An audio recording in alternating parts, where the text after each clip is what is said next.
Part 1లో జరిగిన story. సీతాపురంలో Krishnaveni అనే కోడి ఉంటుంది. తన కొడుకు సిద్ధు చదువు ముగించుకుని పట్నం నుండి వస్తున్నాడని తెలియటంతో కొడుకు రాగానే పెళ్లి చేయాలనుకున్న కృష్ణవేణి తన అన్న ఇంటికి వెళ్లి మేనకోడలు సంజనకు సిద్ధార్థకు పెళ్లి జరిపిద్దామని రాజారావును అడుగుతుంది కృష్ణవేణి. తన బావ సిద్ధార్థ అంటే తనకు చాలా ఇష్టమని, తండ్రితో కూడా ఆ సంగతి చెప్పానని, తన తండ్రికి కూడా సిద్ధుకు తనకు పెళ్లి చేయటం ఇష్టమేనని అంటుంది సంజన. కానీ మరుసటి రోజు సిద్ధు దీపిక అనే కోడి పెట్టను వెంట పెట్టుకుని వచ్చి దీపిక తను ప్రేమించుకుని గుళ్ళో పెళ్లి చేసుకున్నామని తల్లికి చెప్పడంతో కృష్ణవేణి నివ్వెరపోతుంది. సిద్ధు చెప్పింది విన్న సంజన కూడా బాధగా అక్కడి నుండి వెళ్ళిపోతుంది. అప్పటి నుండి తనకు దీపిక అంటే ఇష్టం లేకున్నా గానీ కొడుకు కోసం సర్దుకుపోతూ ఉంటుంది కృష్ణవేణి. ఒకరోజు సిద్ధు తన స్నేహితుడితో పాటు వ్యాపారం పని మీద పక్క ఊరైన రామాపురానికి వెళ్తాడు. కానీ తరువాత గోపి వచ్చి తను సిద్ధు ఊరు వెళ్తుండగా గాలివాన వచ్చిందని, దాంతో భయపడి చెట్టెక్కి కూర్చున్నామని, కానీ సిద్ధు కూర్చున్న చెట్టు కొమ్మ విరిగి పక్కనే ఉన్న కాలువలో పడిపోయిందని, సిద్ధు కాలువలో పడి కొట్టుకుపోయాడని చెప్తాడు. దాంతో అసలే దీపిక మీద కోపంగా ఉన్న కృష్ణవేణి దీపికను నష్టజాతకురాలని తిట్టి ఇంట్లో నుండి వెళ్ళిపోమని ఖచ్చితంగా చెప్తుంది. దీపిక ఇక చేసేదేమీ లేక తను పెట్టిన 2 గుడ్లను తీసుకుని ఇంట్లో నుండి వచ్చేస్తుంది. తరువాత బాగా ఆలోచించి తన స్నేహితురాలు రాణి ఇంటికి బయలుదేరుతుంది దీపిక. కానీ రాణి వాళ్ళ ఊరు వెళ్లాలంటే అడవి దాటి వెళ్ళాలి. దీపిక అడవిలో నుండి వెళ్తూ ఉండగా చీకటి పడుతుంది. దాంతో దీపిక ఒక చెట్టు కింద దట్టమైన గడ్డి ఉన్న చోట వచ్చి నిలబడుతుంది. కానీ అప్పుడే నక్కలు గట్టిగా అరుస్తున్న శబ్దం వినపడటంతో నక్కలు తనను చూస్తే తనతో పాటు తన గుడ్లను కూడా తింటుందనుకున్న దీపిక గుడ్లను గడ్డిలో దాచిపెట్టి తను మాత్రం చెట్టెక్కుతుంది. అలా చెట్టు మీద ఉండి రాత్రంతా గుడ్లకు కాపలా కాస్తూ ఉంటుంది దీపిక. రాత్రంతా మేలుకోవటంతో తెల్లవారుజామున నిద్ర పట్టడంతో చెట్టు మీదనే పడుకుంటుంది దీపిక.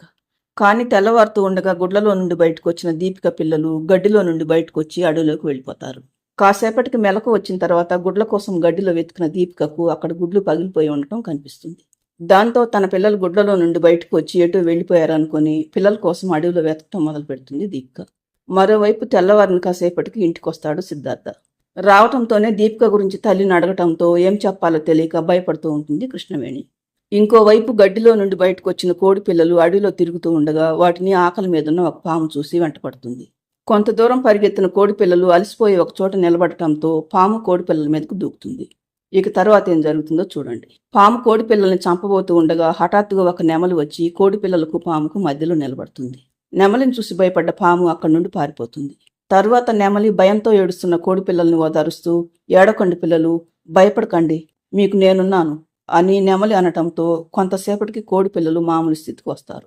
కోడి పిల్లలను చూసిన నెమలి, వీళ్ళని చూస్తే చాలా చిన్నగా ఉన్నారు, బహుశా నిన్ననో ఈరోజు పుట్టినట్టుగా ఉన్నారు, వీళ్ళని ఇప్పుడు వివరాలు ఏమడిగినా చెప్పలేరు అని కాసేపు ఆలోచించిన నెమలి కోడి పిల్లల్ని తీసుకుని తన ఇంటికి వెళ్ళిపోతుంది. మరోవైపు సిద్ధు తన తల్లితో మాట్లాడుతూ, మాట్లాడవేంటమ్మా, దీపుని పిలువు, లేకపోతే నేనే ఇంట్లోకి వెళ్తానుండు అని సిద్ధు అనటంతో, నువ్వు లోపలికి వెళ్ళినా నీ భార్య అక్కడ లేదురా అంటుంది కృష్ణవేణి. లేదా, ఎక్కడికి వెళ్ళిందమ్మా అని సిద్ధు అడగటంతో, ఏం చెప్పమంటావురా, నిన్న గోపి వచ్చి నువ్వు కాలువలో పడి కొట్టుకుపోయావని చెప్పాడు. దాంతో నువ్వు లేని ఈ ఇంట్లో తను కూడా ఉండనని చెప్పి వెళ్ళిపోయిందిరా నీ పెళ్ళాం అని కృష్ణవేణి అనగానే, అబద్ధం, దీపిక ఎప్పటికీ అలా చేయదు, నాకు ప్రమాదం జరిగిందని తెలియగానే నువ్వే దీపుని ఇంట్లో నుండి గెంటేసుంటావు. మొదటి నుండి నేను చూస్తూనే ఉన్నాను, నువ్వెప్పుడు సంజనతో పోల్చి దీపికను అవమానిస్తూనే ఉన్నావు. అయినా నువ్వేమీ అనకుండా తనెందుకు ఇల్లు వదిలి వెళ్ళిపోతుంది అంటాడు సిద్ధార్థ. అవునరా, నువ్వు కాలువలో పడి కొట్టుకుపోయావని గోపి చెప్పడంతో నాకు చాలా బాధేసింది. ఆ బాధలో ఏదో అన్నాను. అయినా తను వచ్చిన తర్వాతే ఇలాంటివన్నీ జరుగుతున్నాయి. తన వల్లే లక్షాధికారి కూతురైన సంజన నా కోడలు కాకుండా పోయింది. దానివల్లే నీ స్నేహితుడి దగ్గర ఉద్యోగం చేయాలన్న ఆలోచన నీకు వచ్చింది. అదే నువ్వు సంజును పెళ్లి చేసుకుని ఉంటే మరొకరి దగ్గర పని చేయాలన్న ఆలోచన వచ్చేదా నీకు? సంజు వాళ్ళ వ్యాపారం చూసుకోవడంతోనే సరిపోయేది. అలా జరుగుంటే నీకు ఆ ప్రమాదమే జరుగుండేది కాదు. ఇప్పటికైనా ఆ దరిద్రం వదిలిపోయినందుకు సంతోషించు. ఆ అనాథను మర్చిపోరా, కొద్ది రోజులైతే అంతా సర్దుకుంటుంది. తరువాత సంజును పెళ్లి చేసుకుని సంతోషంగా ఉండు అంటుంది కృష్ణవేణి. దాంతో సిద్ధార్థ కోపంతో ఊగిపోతూ, నోరు ముయ్యమ్మా, నీకు అసలు మనసు అనేదే లేదా? వెళ్ళిపోయింది దీపిక ఒక్కటే కాదు, ఈ ఇంటి వారసులను కూడా తీసుకువెళ్ళింది. నీకు దీపిక మీదంటే కనికరం లేదు, కనీసం నీ మనవల మీద కూడా లేదా? నువ్వింత దారుణంగా మాట్లాడుతున్నావు కాబట్టి ఇప్పుడు చెప్తున్నాను విను. నువ్వు అనుకున్నట్లు దీపిక అనాథ కాదు. ఆమె తండ్రి పట్నంలో ఒక కోటీశ్వరుడు. అతనికి దీపిక ఒక్కతే కూతురు.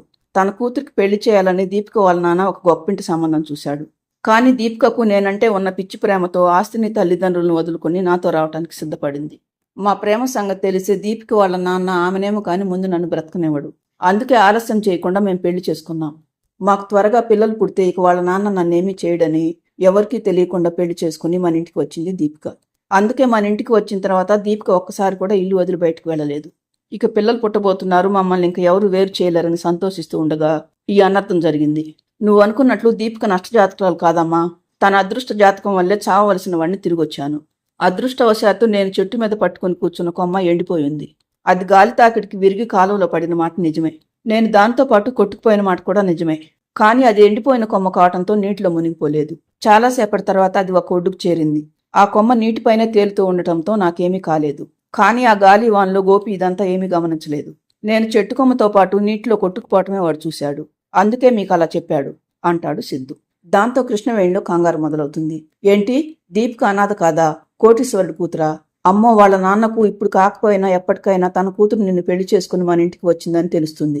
అప్పుడు ఆ పెద్దాయన మన ఇంటికి వచ్చి తన కూతురి గురించి అడిగితే ఏమని సమాధానం చెప్పాలి అంటుంది కృష్ణవేణి. ఇప్పుడు మనం ఆలోచించాల్సింది వాళ్ళ నాన్న గురించి కాదమ్మా. ముందు దీపిక ఎక్కడికి వెళ్ళిందో ఆ సంగతి తెలుసుకోవాలి. నిన్నటి నుండి గుడ్లతో ఎన్ని అవస్థలు పడుతుందో ఏంటో. నేను వెంటనే ఊర్లోకి వెళ్ళి తన జాడ ఏమైనా తెలుస్తుందేమో కనుక్కుంటానమ్మా అంటాడు సిద్ధు. నేను కూడా నీతో వస్తారా? నాకెందుకో చాలా భయంగా ఉంది అంటుంది కృష్ణవేణి.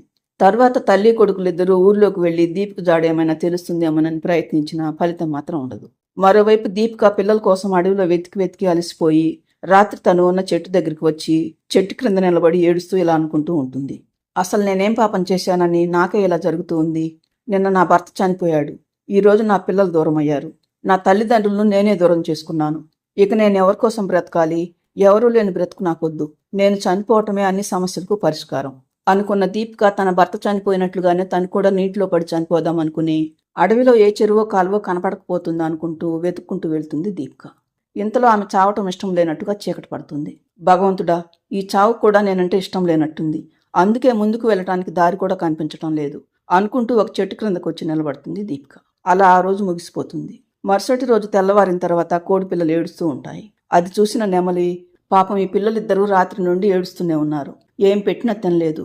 తల్లి కోసం ఏడుస్తున్నట్లున్నారు. కానీ వీళ్ళమ్మను నేను ఎక్కడని వెతికి తీసుకురాగలను అనుకుంటూ ఉంటుంది నెమలి. అలా ఏడ్చి చాలాసేపటికి అలసిపోయి నిద్రపోతారు పిల్లలిద్దరూ. మరోవైపు కృష్ణవేణి ఇంటికి సంజన ఆమె తండ్రి వచ్చి మాట్లాడుతూ ఉంటారు. 2 రోజుల నుండి నేను మా నాన్న ఊర్లో లేమత్తయ్య. ఇంటికి రాగానే తెలిసింది. దీపిక జాడ ఏమైనా తెలిసింది అత్తయ్య అని సంజన అంటుండగా సిద్ధార్థ హడావుడిగా అక్కడికి వస్తాడు. అమ్మ, దీపిక గుడ్లను తీసుకుని వెళ్తూ రామాపురానికి ఎటు వెళ్లాలని ఒక అతన్ని అడిగిందట. రామాపురంలో దీపిక స్నేహితురాలు రాణి ఉంటుందమ్మా. ఒకవేళ దీపిక రాణి దగ్గరికి వెళ్ళిందేమో. మనం వెంటనే రామాపురానికి బయలుదేరదాం పదమ్మా అంటాడు సిద్ధు. సరేరా, వెంటనే వెళ్దాం పద అంటుంది కృష్ణవేణి. తర్వాత తల్లి కొడుకులిద్దరూ రామాపురం వెళ్ళటానికి అడవిలోకి వస్తారు. దీపిక మాత్రం తన చావును వెతుక్కుంటూ వెళ్తూ ఉంటుంది. మరోవైపు నిద్రలేచి మళ్లీ ఏడుస్తున్న పిల్లల్ని నిస్సహాయంగా చూస్తూ ఉంటుంది నెమలి. మరి తల్లి స్పర్శ కోసం అల్లాడుతున్న చిన్ని కోడి పిల్లల బాధ తీరుతుందా? చావటానికి బయలుదేరిన దీపిక నిజంగానే చనిపోతుందా? దీపికను వెతుక్కుంటూ అడవిలోకి వచ్చిన సిద్ధార్థకు దీపిక జాడ తెలుస్తుందా? చల్లా చెదురైన ఆ కుటుంబం చివరకు కలుస్తుందా? లేదా ఆ కుటుంబం కథ చివరకు విషాదాంతం అవుతుందా? ఈ స్టోరీ అంతా తెలియాలంటే ఈ కథ చివరి భాగం చూడండి. ఫ్రెండ్స్, ఈ స్టోరీ ఎలా ఉందో కామెంట్ చేయండి. స్టోరీ నచ్చితే లైక్ చేసి హైప్ ఇవ్వండి. ఛానల్ను సబ్స్క్రైబ్ చేసుకోండి.